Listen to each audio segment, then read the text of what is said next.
Salute സുഹൃത്തുക്കളെ. 2011 ഫെബ്രുവരി മാസം എറണാകുളത്തുള്ള Vallarpadam international transshipment terminal രാജ്യത്തിനായിട്ട് തുറന്നുകൊടുത്തു. അന്നത്തെ പ്രധാനമന്ത്രിയായിരുന്ന ശ്രീ മൻമോഹൻ സിംഗ് ആണ് വന്ന് ആ കർമ്മം നിർവഹിച്ചത്. 2005 ഫെബ്രുവരിയിൽ വല്ലാർപാടം ടെർമിനലിന്റെ തറക്കല്ലിടുമ്പോഴും ഞാൻ അവിടെ DIG ആയിരുന്നു, അതേ സ്ഥലത്ത്. അന്നും ശ്രീ മൻമോഹൻ സിംഗ് ആണ് 6 വർഷം മുമ്പ് വന്ന് അതിന്റെ തറക്കല്ലിട്ടത്. വീണ്ടും 2011 ആയപ്പോൾ അദ്ദേഹം തന്നെ വന്ന് അതിന്റെ ഇനോഗ്രേഷൻ നടത്തുകയും ചെയ്തു പ്രോജക്റ്റിന്റെ. അന്ന് തൊട്ടാണ് അത് പ്രാവർത്തികമായി തുടങ്ങിയത്. 6 വർഷം സമയം മാത്രമേ എടുത്തുള്ളൂ ഇതുപോലൊരു വലിയ ബൃഹത്തായ ട്രാൻസ്ഷിപ്മെന്റ് ടെർമിനൽ കൊണ്ടുവരാൻ. വളരെ നല്ല രീതിയിൽ സ്തുത്യർഹമായി പ്രവർത്തിച്ച ഒരു പണിയായിരുന്നു അത്. എനിക്ക് തോന്നുന്നു ദുബായ് പോർട്ട് വേൾഡുമായിട്ട് അസോസിയേറ്റഡ് ആയിട്ടായിരുന്നു അത് ചെയ്തിരുന്നത്. അതിനുള്ള ഫണ്ട് എല്ലാം സെൻട്രൽ ഗവൺമെന്റിന്റെ ആയിരുന്നു. ഇത് പറയാൻ കാരണം, ഒരു VIP അല്ലെങ്കിൽ ഒരു VVIP നമ്മുടെ റേഞ്ചിലേക്കോ ജില്ലയിലേക്കോ വരുമ്പോൾ പോലീസിന് ഒരുപാട് ജോലി ചെയ്യാനുണ്ട്. പോലീസ് ജോലികളുടെ ഭാഗമായി വരുന്ന ഒരു വലിയ ജോലി, ഒരു കർമ്മം എന്ന് പറയുന്നത് VIP ഡ്യൂട്ടി എന്നതാണ്. അപ്പൊ അതിനെക്കുറിച്ചാണ് ഞാൻ ഇന്നത്തെ വീഡിയോ ചെയ്യുന്നത്. എൻ്റെ 33.5 വർഷത്തെ സർവീസിന് ഇടയിൽ മറ്റു പല ഉദ്യോഗസ്ഥരും ചെയ്യുന്ന അത്ര VIP ഡ്യൂട്ടി എനിക്ക് ചെയ്യേണ്ടി വന്നിട്ടില്ല. കാരണം ജില്ലകളിലും റേഞ്ചുകളിലും ഒക്കെ ഇരുന്നിട്ടുള്ളത് വളരെ കുറവായിരുന്നു. എല്ലാം കൂടെ കഷ്ടിച്ചൊരു 7 വർഷം മാത്രമാണ് ഞാൻ ഫീൽഡ് ജോലിയിൽ യൂണിഫോം ഇട്ട് ഇരുന്നിട്ടുള്ളത്. അതുകൊണ്ട് മറ്റു ചില ഉദ്യോഗസ്ഥർ എന്നെക്കാളും വളരെ അധികം VVIP ഡ്യൂട്ടി ചെയ്തിട്ടുണ്ട്. എങ്കിലും അതിന്റെ ചില ബുദ്ധിമുട്ടുകളെ കുറിച്ചും ചില പ്രശ്നങ്ങളെ കുറിച്ചും പറയാതെ നിർവാഹമില്ല. ASP ആയിരുന്ന സമയത്ത് VIP ഡ്യൂട്ടികൾ ഒരുപാട് ചെയ്തിട്ടുണ്ട്. ഞാൻ VIP ഡ്യൂട്ടി എന്താണെന്ന് പഠിപ്പിക്കാനായിട്ട് എല്ലാ അണ്ടർ ട്രെയിനിങ് ASPമാരെയും എവിടെയാണെങ്കിലും നിയോഗിക്കാറുണ്ട്. അങ്ങനെ ഞാനും പോയി VIP ഡ്യൂട്ടി ചെയ്തിട്ടുണ്ട്. VIPമാരെ വളരെ സാമൂഹ്യമായിട്ടും രാഷ്ട്രീയമായിട്ടും വളരെ പ്രധാനപ്പെട്ട ആൾക്കാരെയാണ് VIPമാരായിട്ട് കണക്കാക്കുക. അതിനൊരു ബ്ലൂ ബുക്ക് എന്ന് പറയുന്ന ഒരു സിസ്റ്റം ഉണ്ട്. VIP സെക്യൂരിറ്റി എന്താണ് എന്ന് അറിയാൻ വേണ്ടിയിട്ട് എഴുതി വെച്ചിട്ടുള്ള ചില ചട്ടങ്ങളും നിയമങ്ങളുമാണ്. ബ്ലൂ ബുക്ക് എന്ന് പറഞ്ഞു കഴിഞ്ഞാൽ ശരിക്കും അതൊരു ബ്രിട്ടീഷ് പാർലമെന്റിൽ നിന്ന് വന്ന ഒരു ടെർമിനോളജിയാണ്. ബ്രിട്ടീഷ് ഭരണ സംവിധാനവുമായിട്ട് ബന്ധപ്പെട്ടിട്ടുള്ള എന്തൊക്കെ നടപടിക്രമങ്ങളാണ് വേണ്ടത്, ആരൊക്കെ എന്തൊക്കെ ചെയ്യണം എന്നൊക്കെ വിവരിക്കുന്ന ഒരു പുസ്തകമായിരുന്നു ആദ്യത്തെ ബ്ലൂ ബുക്ക്. അതിന്റെ പുസ്തകത്തിന്റെ കവർ, പുറം ചട്ട നീല നിറമായതുകൊണ്ടാണ് അതിന് ദ ബ്ലൂ ബുക്ക് എന്ന ആളുകൾ വിളിച്ചിരുന്നത്. കൂടാതെ അത് എന്താണ് എന്ന് പൊതുജനങ്ങൾ അറിയരുത്, അതിന് രഹസ്യ സ്വഭാവം ഉണ്ടായിരുന്നു. ചില വ്യക്തികളുടെ വിവരങ്ങളൊക്കെ ഉണ്ടായിരുന്നു, ചില കാര്യങ്ങൾ എങ്ങനെ നടത്തണം എന്ന് പറഞ്ഞിട്ടുണ്ടായിരുന്നു. അപ്പൊ അതൊക്കെ കൊണ്ടാണ് അതിനെ ബ്ലൂ ബുക്ക് എന്ന് പറഞ്ഞിരുന്നത്.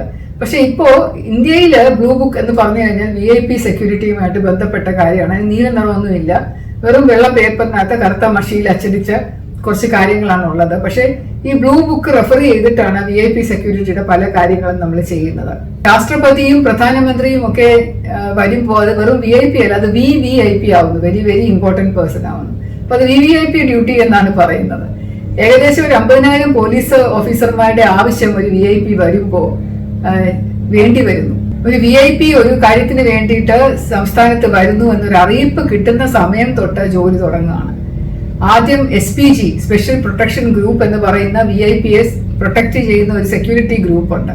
സ്പെഷ്യൽ പ്രൊട്ടക്ഷൻ ഗ്രൂപ്പ് എന്ന് പറയുന്ന ഒരു ഓർഗനൈസേഷൻ, ഒരു സ്ഥാപനം ഡൽഹിയിൽ പ്രവർത്തിക്കുന്നുണ്ട്. പ്രധാനമന്ത്രിയുടെയും രാഷ്ട്രപതിയുടെയും അതുപോലെ വലിയ വലിയ ആൾക്കാരുടെയും ഒക്കെ പ്രൊട്ടക്ഷനായിട്ട്, സംരക്ഷണം, സുരക്ഷ, അതിനൊക്കെ വേണ്ടിയിട്ട് ഉണ്ടാക്കിയിട്ടുള്ള ഒരു ഓർഗനൈസേഷനാണ്. അതിന്റെ ഡയറക്ടർ ഇപ്പോൾ DGP റാങ്കിലുള്ള ഓഫീസറാണ്. എന്റെ ബാച്ച്മേറ്റ് ആണ് ശ്രീ അരുൺ കുമാർ സിൻഹ. കഴിഞ്ഞ 9 വർഷമായിട്ട് SPGയുടെ ചുമതലയുള്ള ഉദ്യോഗസ്ഥൻ അദ്ദേഹമാണ്. VVIPs വരുന്ന സമയം എന്താണ് എന്നുള്ളത് മുൻകൂട്ടി അറിയിക്കും. അവിടെ ഓഫീസിൽ നിന്ന് പ്രസിഡന്റിന്റെയോ പ്രൈം മിനിസ്റ്ററിന്റെയോ ഓഫീസിൽ നിന്ന് കത്ത് മുഖേന അറിയിക്കും. അത് കഴിഞ്ഞാൽ SPGയുടെ കുറച്ച് ഉദ്യോഗസ്ഥര് സംസ്ഥാനത്തേക്ക് വന്ന് അവിടുത്തെ DGPയും ചീഫ് സെക്രട്ടറിയുമായിട്ട് കുറെ മീറ്റിങ്ങുകൾ നടത്തും. പ്രോഗ്രാമിന്റെ ഡീറ്റെയിൽസ് അയച്ചു കൊടുക്കും. ചീഫ് സെക്രട്ടറി ലെവലിൽ എല്ലാ ഉദ്യോഗസ്ഥരെയും വിളിച്ചു കൂട്ടി ഒരു മീറ്റിംഗ് നടത്തും.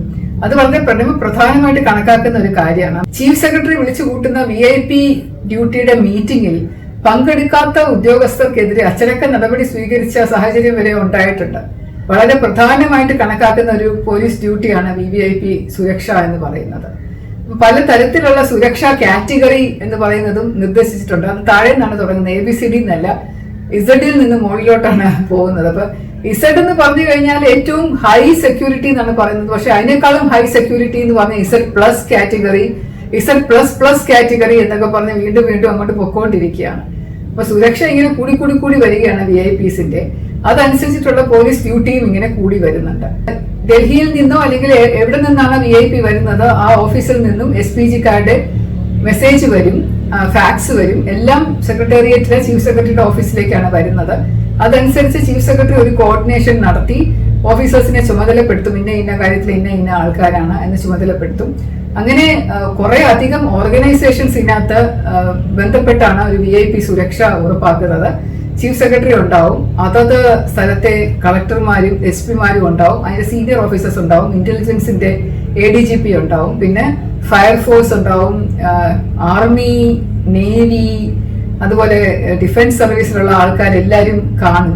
ചിലപ്പോൾ നേവൽ ബേസിന്റെ എയർപോർട്ടിലായിരിക്കും സ്പെഷ്യൽ എയർക്രാഫ്റ്റ് വന്ന് ഇറങ്ങുക. അപ്പൊ അവരാണ് അതിന്റെ സെക്യൂരിറ്റി നിർവഹിക്കേണ്ടത്. സാധാരണ എയർപോർട്ടിലായിരിക്കില്ല VIPയുടെ ഫ്ലൈറ്റ് വന്നിറങ്ങുന്നത്.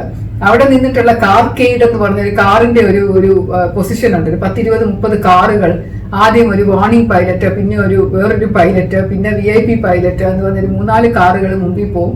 അതിന് കഴിഞ്ഞ് ഗ്യാപ്പ് ഇട്ടിട്ട് വേറൊരു പ്രൈം മിനിസ്റ്ററിന്റെ ഇമ്മീഡിയറ്റ് സെക്യൂരിറ്റി ഓഫീസേഴ്സ് അല്ലെങ്കിൽ VIPയുടെ ഇമ്മീഡിയറ്റ് സെക്യൂരിറ്റി ആയിട്ടുള്ള SPG ടീം അടങ്ങുന്ന ഓഫീസേഴ്സ് പോകും. പിന്നീടാണ് ബുള്ളറ്റ് പ്രൂഫ് കാറ് വരുന്നത്. അതിനുശേഷം പിന്നീടും എസ്കോട്ട് എന്ന് പറഞ്ഞൊരു 3-4 എസ്കോട്ടുകൾ കാണും. പിന്നെ അതിന്റെ പുറകില് ഓഫീസേഴ്സിന്റെ കാറുകൾ ഉണ്ടാവും, പിന്നെ ആംബുലൻസ്, ഫയർ എഞ്ചിൻ, അങ്ങനെ ഒരുപാട് കാര്യങ്ങളായിട്ട് ഒരു 10-30 വാഹനങ്ങളുടെ ഒരു നിരയായിട്ടാണ് അണിനിരന്ന നമ്മൾ തയ്യാറാക്കിയിടേണ്ടത്. കാർ കെയ്ഡ് എന്നാണ് പറയുന്നത്. അതിന്റെ ചുമതലയുള്ള ഒരു ഓഫീസർ, SP റാങ്കിലുള്ള ഒരു ഓഫീസർ ഉണ്ടാവും. ഫ്ലൈറ്റിൽ വന്ന് ഇറങ്ങിയ VIP റോഡിലൂടെ സഞ്ചരിച്ച് ആണ് ഉദ്ഘാടനം ചെയ്യേണ്ട സ്ഥലത്തിലേക്ക് പോകുന്നത് എന്നുണ്ടെങ്കിൽ ആ റോഡ് മുഴുവനും സെക്യൂരിറ്റി നോക്കാനായി ഒരു SP-യുടെ ചുമതലയിലുള്ള ഒരു ഉദ്യോഗസ്ഥനെ നിയമിക്കും. പിന്നെ സ്ഥലത്തിലെ സെക്യൂരിറ്റി മുഴുവൻ, ഇനോഗ്രൽ പ്ലേസിന്റെ സെക്യൂരിറ്റിക്ക് ഒരു SP ഉണ്ടാവും, വെന്യൂവിന്റെ സെക്യൂരിറ്റി ഉണ്ടാവും. ഹെലികോപ്റ്റർ വന്നിറങ്ങുന്ന ഹെലിപാഡ് ഉണ്ടെന്നുണ്ടെങ്കിൽ അവിടെ വേറൊരു SP ഉണ്ടാവും. അങ്ങനെ ഒരു 5-6 SP-മാരെ ആവശ്യമുണ്ട്. കൂടാതെ സീനിയർ ആയിട്ടുള്ള ഉദ്യോഗസ്ഥരെല്ലാം ഇതുപോലെ ചീഫ് സെക്രട്ടറിയുടെ മീറ്റിംഗ് കഴിഞ്ഞാൽ നിരന്തരം മീറ്റിങ്ങുകൾ നടത്തണം. SPGയുടെ ഓഫീസേഴ്സ് 2-3 പ്രാവശ്യം വന്ന് അതെല്ലാം ഓവർസീ ചെയ്ത് ശരിയാണോ, വരാൻ പറ്റിയ സാഹചര്യമാണോ ഉള്ളത് എന്ന് നോക്കും. അപ്പൊ അങ്ങനെ ഒരു വലിയ ബൃഹത്തായ ഒരു കാര്യം നടന്ന ശേഷമാണ് VIP വന്നിറങ്ങുന്നത്. താമസ സ്ഥലത്ത് ഇപ്പൊ VIP അവിടെ താമസിക്കുന്നുണ്ടെന്നുണ്ടെങ്കിൽ അവിടെ ഒരു ഓഫീസർ ചുമതല ഉണ്ടാവും, സെക്യൂരിറ്റിയുടെ ഒരു ഉദ്യോഗസ്ഥൻ ചുമതല ഉണ്ടാവും. അപ്പൊ അങ്ങനെ ഒരുപാട് കാര്യങ്ങൾ കോർഡിനേറ്റ് ചെയ്ത് പോകേണ്ട ഒരു പരിപാടിയാണ്. ഞാൻ VIP ഡ്യൂട്ടി എന്ന് പറഞ്ഞ പ്രസിഡന്റിന്റെ ഡ്യൂട്ടി ചെയ്തിട്ടുണ്ട് പല പ്രാവശ്യം. 4 പ്രാവശ്യം പ്രസിഡന്റിന്റെ ഡ്യൂട്ടി ചെയ്തിട്ടുണ്ട്, 10 പ്രാവശ്യമോ മറ്റോ പ്രൈം മിനിസ്റ്ററുടെ ഡ്യൂട്ടി ചെയ്തിട്ടുണ്ട്. പിന്നെ മറ്റ് VIPs വരുമ്പോഴുള്ള, അതായത് പാർട്ടി പ്രസിഡന്റുമാർ സോണിയാഗാന്ധിയൊക്കെ വന്നപ്പോഴുള്ള VIP ഡ്യൂട്ടിയും നമ്മൾ ചെയ്യേണ്ടി വന്നിട്ടുണ്ട്. കാരണം Z+ കാറ്റഗറി സെക്യൂരിറ്റി ഉണ്ടായിരുന്ന സമയം കേന്ദ്രത്തിൽ കോൺഗ്രസ് ഭരിച്ചുകൊണ്ടിരുന്നപ്പോൾ കോൺഗ്രസ് പ്രസിഡന്റ് സോണിയാഗാന്ധി വരുമ്പോഴൊക്കെ ഹൈ സുരക്ഷയാണ് നമ്മൾ കേരളത്തിൽ കൊടുത്തുകൊണ്ടിരുന്നത്. പിന്നെ കേന്ദ്ര മന്ത്രിമാരോ, ആഭ്യന്തര മന്ത്രിമാരോ അല്ലെങ്കിൽ സീനിയർ ആയിട്ടുള്ള മന്ത്രിമാരോ വരുമ്പോൾ ഇതുപോലെ ഒരു സുരക്ഷാ സംവിധാനം നമ്മൾ ഏർപ്പെടുത്തി കൊടുക്കാറുണ്ട്. പക്ഷെ ഏറ്റവും കൂടുതൽ സുരക്ഷ കൊടുക്കുന്നത് പ്രസിഡന്റിനും പ്രൈം മിനിസ്റ്റർക്കുമാണ്. ഞാൻ ശ്രീ APJ അബ്ദുൽ കലാം ആയിരുന്നപ്പോഴും, KR നാരായണൻ അദ്ദേഹം ഉണ്ടായിരുന്നപ്പോഴും, ശ്രീമതി പ്രതിഭ പട്ടേൽ ഉണ്ടായിരുന്നപ്പോഴും ഒക്കെ VIP ഡ്യൂട്ടി ചെയ്തിട്ടുണ്ട്. കേരളത്തിൽ സുനാമി വന്നതിന് ശേഷം ശ്രീ മൻമോഹൻ സിംഗ് തന്നെ വന്ന സുനാമി ബാധിത പ്രദേശങ്ങളൊക്കെ സന്ദർശിച്ചിട്ട് പോയി. അപ്പൊ ആ സമയത്തും ഒരു പെട്ടെന്ന്, അതായത് വളരെ പെട്ടെന്നാണ് അറിയിച്ചത് പിറ്റേ ദിവസം വരുന്നുണ്ട് എന്നുള്ളത്. അപ്പൊ വളരെ ബഹളം പിടിച്ചൊരു VIP സെക്യൂരിറ്റി ഡ്യൂട്ടി ചെയ്ത്, പക്ഷെ ഒരു പ്രശ്നം ഉണ്ടാവാതെ അദ്ദേഹം തിരിച്ചു പോയതും അതും എനിക്ക് നല്ല ഓർമ്മയുണ്ട്. കാരണം നല്ല ടെൻഷനിലായിരുന്നു എല്ലാ ഉദ്യോഗസ്ഥരും. പിന്നെ റൂട്ടിൽ എന്തെങ്കിലും നമ്മളിങ്ങനെ നേരെ അങ്ങോട്ടും ഇങ്ങോട്ടും നടന്ന് നോക്കണം, ഓഫീസേഴ്സ് എല്ലാവരും കൃത്യമായിട്ട് നിൽപ്പുണ്ടോ, അവിടെ എല്ലാവരും ബാഡ്ജ് ധരിക്കുന്നുണ്ടോ, ആളുകളെ കൺട്രോൾഡ് ആണോ, വെഹിക്കിൾസ് ഒക്കെ സ്റ്റോപ്പ് ചെയ്തിട്ടുണ്ടോ, വയർലെസിന്റെ ഓഫീസറിന്റെ ഡ്യൂട്ടി ചെയ്യുന്നുണ്ടോ, എല്ലാവരും അങ്ങനെ ഒരുപാട് കാര്യങ്ങൾ നമ്മൾ നോക്കാനുള്ളതാണ്.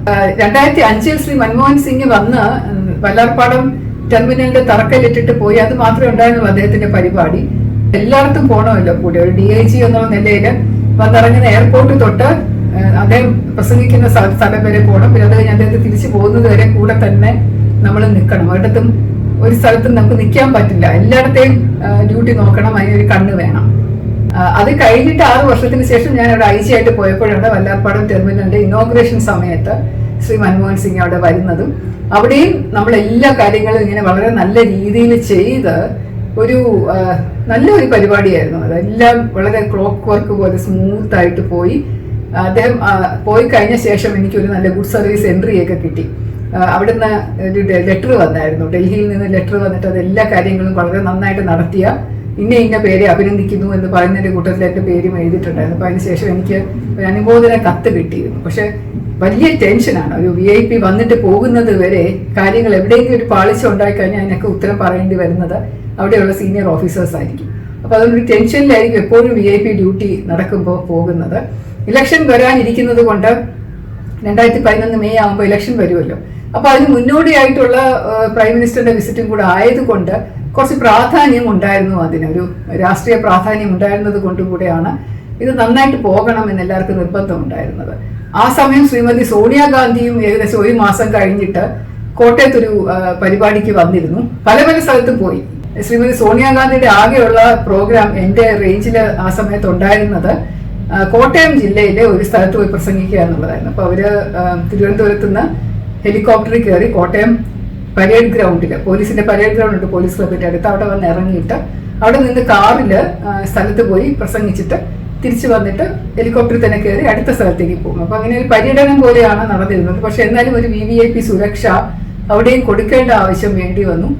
അതിന് കുറെ പ്രശ്നമായി. കാരണം നല്ല കാറ്റും മഴയും ഉള്ള സമയമായിരുന്നു. അപ്പൊ ഹെലികോപ്റ്ററിൽ വന്ന് അവർ ഇറങ്ങുന്ന സമയത്ത് ഫാനിന്റെ ശക്തിയിൽ തൊട്ടടുത്തുള്ള പള്ളിയിൽ എന്തോ ഒരു പരിപാടി നടക്കുന്നതിന് വേണ്ടിയിട്ട് ആസ്ബെസ്റ്റോസ് ഒക്കെ ഇട്ട് അവർ പ്രാർത്ഥന നടക്കുന്ന ആസ്ബെസ്റ്റോസ് മൊത്തം പറന്നങ്ങ് കാറ്റത്ത് പോയി ഭയങ്കര ശബ്ദമായിട്ട് എവിടെയോ ചെന്ന് വീണു. പക്ഷെ ഭാഗ്യത്തിന് ആർക്കാർക്കും ഒരു പരിക്കും പറ്റിയില്ല.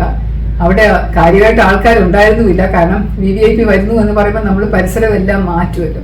പക്ഷെ അന്നൊരു അഡ്വേഴ്സ് ആയിട്ട് ഒരു കമന്റ് പാസ്സാക്കി, എന്തുകൊണ്ട് ഈ ആസ്ബെസ്റ്റോസ് എടുത്ത് മാറ്റിയില്ല എന്ന്. അതെടുത്ത് മാറ്റാൻ പറ്റാത്തതിന്റെ കാരണങ്ങൾ പലതുണ്ടായിരുന്നു. ഒന്നാമത്തെ കാര്യം, അവിടെ ഇങ്ങനെ ഒരു ചടങ്ങ് നടക്കുകയാണ്, 2-3 ദിവസത്തെ ഒരു പ്രാർത്ഥനാ യജ്ഞം പോലെ എന്തോ നടക്കുകയാണ്. അപ്പോൾ ഒരു ദിവസത്തേക്ക് അത് മുഴുവൻ എടുത്ത് മാറ്റാനായിട്ട് പറയാൻ ബുദ്ധിമുട്ടായിരുന്നു. അതിന് റെസിസ്റ്റൻസ് ഉണ്ടായിരുന്നു. അവിടെ നിർത്തിവെക്കാൻ പറഞ്ഞത് തന്നെ അവർക്കാർക്കും ഇഷ്ടപ്പെട്ടിട്ടില്ല. പക്ഷെ എന്നാലും അവർ സമ്മതിച്ച് തൽക്കാലത്തേക്കെങ്കിലും നിർത്തിവെച്ചു ഒരു ദിവസത്തേക്ക്. പക്ഷെ അത് മാറ്റിക്കഴിഞ്ഞ് പിന്നെ വീണ്ടും അത് തിരിച്ചുകൊണ്ട് സ്ഥാപിക്കുക എന്ന് പറയുന്നത് നല്ല കാശ് വേണ്ടി വരും. അതുകൊണ്ട് അവർ മാറ്റാൻ തയ്യാറായിരുന്നില്ല. സുരക്ഷിതമാണ്, പറന്നു പോവില്ല എന്നൊക്കെ പറഞ്ഞ് നല്ലപോലെ കെട്ടിയൊക്കെ വെച്ചിരുന്നാണ്. പോലീസുകാരെല്ലാം അവിടെ ഉണ്ടായിരുന്നു.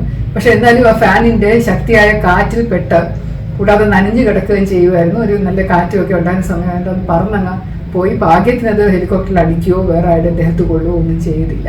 ഇനി എന്തുകൊണ്ടാണ് ഈ VVIP സുരക്ഷ എന്ന് ആ സമയത്ത് ഒരിക്കലും ഓർക്കാതിരുന്ന ഞാൻ ഈ അടുത്ത കാലത്ത് ഓർക്കേണ്ട ഒരു സാഹചര്യം ഉണ്ടായി.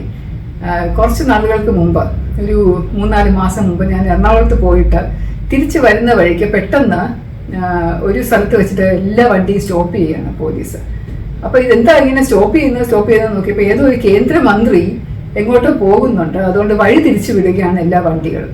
അപ്പൊ ആ വഴി തിരിച്ച് വിട്ട് തിരുവനന്തപുരത്ത് എൻ്റെ വീട്ടിലെത്തണമെങ്കിൽ ഒരു 30-40 കിലോമീറ്റർ എക്സ്ട്രാ പോകണം.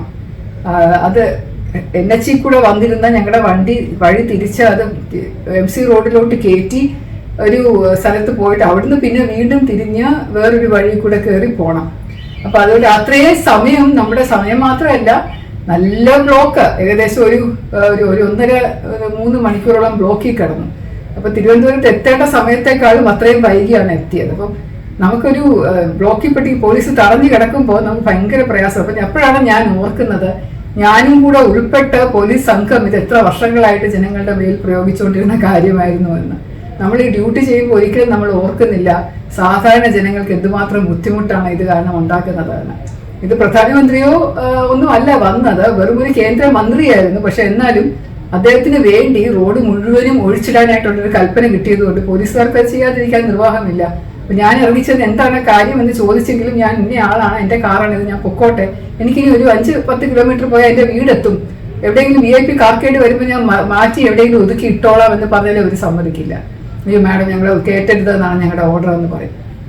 പക്ഷെ ഈ തടയുന്നത് എന്ന് പറയുന്നത് VIP വരുന്നതിന് തൊട്ട് മുമ്പൊന്നും അല്ല, അവർ 1 മണിക്കൂർ മുമ്പേ തടയും.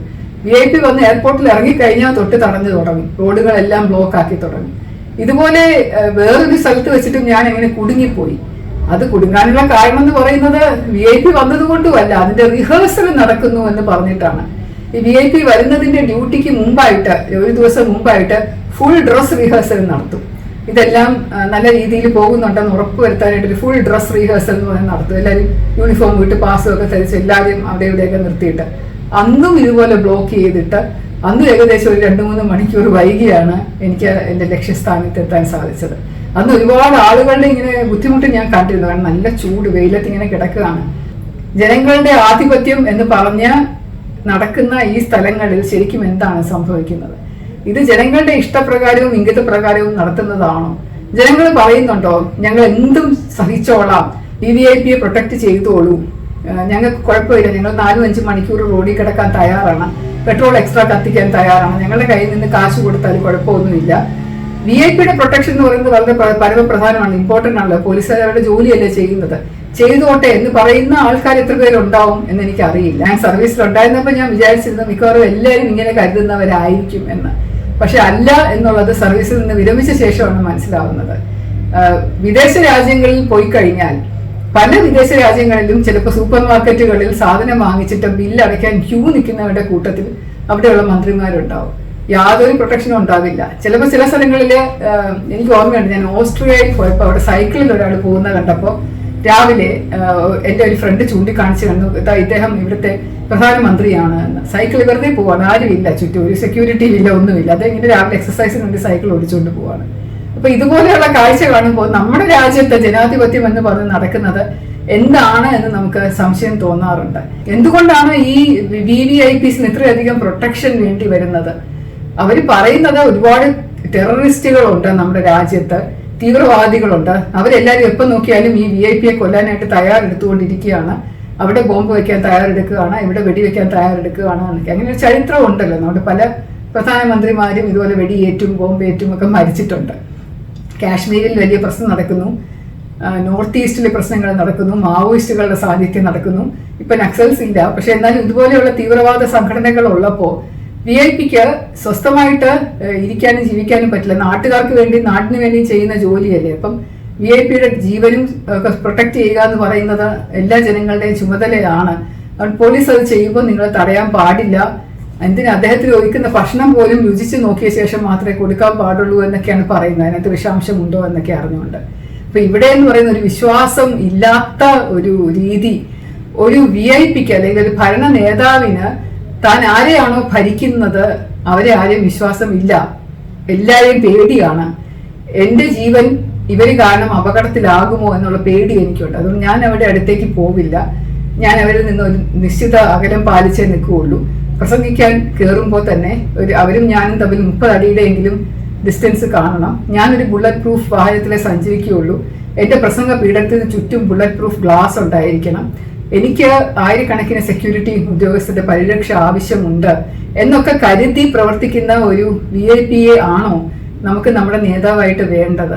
എപ്പോഴാണ് അദ്ദേഹം പൊതുജനങ്ങളുമായിട്ട് അടുത്ത ഇടപഴകിയത്? അവരെ ജയിപ്പിച്ച് വോട്ട് നൽകി, നമ്മൾ സ്നേഹവും ആദരവും നൽകി ഒരു സ്ഥാനത്ത് കൊണ്ടിരുത്തിയ ശേഷം അവർക്ക് നമ്മളെ വിശ്വാസമില്ലേ? നമ്മൾ അവരെ കൊണ്ടിരുത്തിയതാണല്ലോ, അതുകൊണ്ട് നമുക്ക് അവരുടെ കൂടെ നിൽക്കാനായിട്ടൊരു അവകാശമില്ലേ എന്ന ചോദ്യം ഉയരുന്ന ഒരു സാഹചര്യം എപ്പോ വരുന്നു ആ സമയത്ത് ചിലപ്പോൾ ഇതിനൊരു അറുതി വരുമായിരിക്കും. പക്ഷേ ഈ VVIP സുരക്ഷ കൂടുതൽ ശക്തമായിട്ട് വരുന്നതാണ് ഞാൻ കാണുന്നത്. ഞാൻ പറഞ്ഞല്ലോ നേരത്തെ Z കാറ്റഗറി ആയിരുന്നു നേരത്തെ ഏറ്റവും പ്രധാനം. ഇപ്പൊ Z+ ആയി, പിന്നെ Z++ ആയി, ഇനിയിപ്പം 5+ അതിന് ശേഷം ഉണ്ടാവുമായിരിക്കും. പണ്ട് മുഖ്യമന്ത്രിമാരും പ്രധാനമന്ത്രിയും ഒക്കെ യാതൊരു സുരക്ഷയും ഇല്ലാതെ 2-3 ആൾക്കാരുടെ കൂട്ടത്തിൽ നടന്നിരുന്നപ്പോൾ ഇന്നിപ്പോ നമ്മൾ കാണുന്നത് എന്താണ്? അടുക്കാൻ പറ്റില്ല. അപ്പൊ അങ്ങനെയുള്ള ഒരു പരേഡിന് പോകുമ്പോൾ തന്നെ ചുറ്റും ബ്ലാക്ക് ക്യാറ്റ്സ് ഇങ്ങനെ കവർ ചെയ്തിട്ടൊക്കെയാണ് പോകുന്നത്. ഒരു വലിയ ഒരു സുരക്ഷ ഇങ്ങനെ ഉണ്ടാക്കി കൊടുക്കുമ്പോൾ ഒരു അകൽച്ച നമുക്ക് ഫീൽ ചെയ്യുക, നമുക്ക് സ്വാഭാവികമായിട്ട് തോന്നില്ലേ? പക്ഷെ പോലീസുകാരെ കുറ്റം പറഞ്ഞിട്ട് കാര്യമില്ല. അവരത് ചെയ്തില്ല എന്നുണ്ടെങ്കിൽ അവരെ തൊപ്പി തെറിക്കും. അത് ചെയ്യാനായി നിഷ്കർഷിക്കുന്നത് VIPയുടെ ഓഫീസിൽ നിന്ന് തന്നെയാണ്. അദ്ദേഹത്തിന്റെ ചുമതല, സെക്യൂരിറ്റിയുടെ ചുമതലയുള്ള ആൾക്കാർ തന്നെയാണ് അത് വേണം എന്ന് പറഞ്ഞ് കടും വാശി പിടിക്കുന്നത്. ചിലപ്പോൾ VIP തന്നെ പറയും എനിക്ക് ഇത്രയധികം സുരക്ഷ വേണ്ട, ഞാനത് ഇല്ലാതെ പോയിക്കോളാം. നമ്മൾ ഏതൊരു സിനിമയിൽ കണ്ടിട്ടുണ്ട്, നിങ്ങളിങ്ങനെ എനിക്ക് ചുറ്റും കാവൽ നിൽക്കുന്ന എനിക്ക് ഇഷ്ടമില്ല, നിങ്ങൾ പൊക്കോ, ഞാൻ പോവാം, ഞാൻ ഒറ്റയ്ക്ക് മാനേജ് ചെയ്തോളാം എന്ന് പറയുന്ന ഒരു VIPയെ നല്ല നേതാവായിട്ട് ആരും കണക്കാക്കാറില്ല. അവർ പറയുന്നു, ഓ ഇയാള് വിഡ്ഢിയാണ്, അല്ലെങ്കിൽ ഇയാൾക്ക് പേടിയില്ല, അയാൾ ഒരു കവേർഡാണ്, ശരിക്കും അയാൾ മനസ്സിലൊരു ഭീരുവാണ്, അതുകൊണ്ടാണ് അയാൾക്ക് ഞങ്ങളെ ഒന്നും വേണ്ടാത്തത് എന്നുള്ള മട്ടിലൊക്കെയുള്ള ഒരു നെഗറ്റീവായിട്ടുള്ളൊരു കൊണോട്ടേഷനാണ് അവിടെ വരിക. പക്ഷെ ശരിക്കും അയാൾക്ക് ആവശ്യമില്ലെങ്കിൽ പോലും നിർബന്ധിച്ച ആ വ്യക്തിയെ കൊണ്ട് അല്ല, അദ്ദേഹത്തിന്റെ സുരക്ഷ എന്ന് പറയുന്നത് രാജ്യത്തിന്റെ സുരക്ഷ അതുപോലെ പ്രധാനപ്പെട്ടതാണ്. നമ്മുടെ രാജ്യത്തിന്റെ സുരക്ഷ ഉറപ്പാക്കാനായി ചെയ്യുന്നത് പോലെയാണ് അത് ഭരിക്കുന്ന ആൾക്കാരുടെയും സുരക്ഷ ഉറപ്പാക്കേണ്ടി വരിക എന്ന് പറഞ്ഞ് പോലീസുകാരും ബാക്കി ആൾക്കാരും എല്ലാവരും കൂടെ ചേർന്ന് കൺവിൻസ് ചെയ്തിട്ടാണ് അദ്ദേഹത്തിന് വേണ്ടിയിട്ട് പല കാര്യങ്ങളും ഒരുക്കുന്നതും ലക്ഷക്കണക്കിന് കോടിക്കണക്കിന് രൂപ അതിനായിട്ട് ചിലവാക്കുന്നതും ഒക്കെ. അപ്പോൾ ഇത് ശരിക്കുമുള്ള ജനാധിപത്യം തന്നെയാണോ നടക്കുന്നത്, അതോ രാജഭരണത്തെക്കാളും കുറച്ചും കൂടെ താഴ്ന്ന ലെവലിലുള്ള അല്ലെങ്കിൽ കുറച്ചും കൂടെ മോശപ്പെട്ട ലെവലിലുള്ള ഒരു ഭരണമാണോ നടക്കുന്നത് എന്ന് ചിന്തിക്കണ്ടേ നമ്മൾ? അപ്പോൾ അതിന് നമുക്ക് എന്ത് ചെയ്യാൻ സാധിക്കും, പൊതുജനങ്ങൾക്ക് എന്ത് ചെയ്യാൻ സാധിക്കും, അഭിപ്രായം ഉണ്ടാക്കാൻ സാധിക്കുമോ എന്നുള്ള ഒരു കാര്യം. ഇപ്പൊ ഞാൻ പോലീസിൽ ഇരുന്നപ്പോൾ ഇതേക്കുറിച്ചൊക്കെ ചിന്തിച്ചിട്ടില്ല എന്ന് പറഞ്ഞത് എൻ്റെ വിഡ്ഢിത്തം കൊണ്ട് തന്നെയാണ്. ആ സമയത്ത് ചിന്തിക്കാനൊന്നും നമുക്ക് പറ്റില്ല. ഒരു സ്വതന്ത്രമായ ചിന്ത എന്ന് പറയുന്നത് നിഷിദ്ധമായിരുന്നു. പക്ഷെ വിരമിച്ച് കഴിഞ്ഞാൽ ചിന്തിക്കാനും പ്രവർത്തിക്കാനും ഉള്ള ഒരു സ്വാതന്ത്ര്യം കിട്ടുന്നത് കൊണ്ട്, പറയാനും ഉള്ള സ്വാതന്ത്ര്യം കിട്ടുന്നത് കൊണ്ട് പറയുകയാണ്.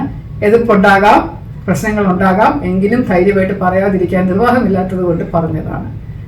സസ്നേഹം, ശ്രീലേഖ.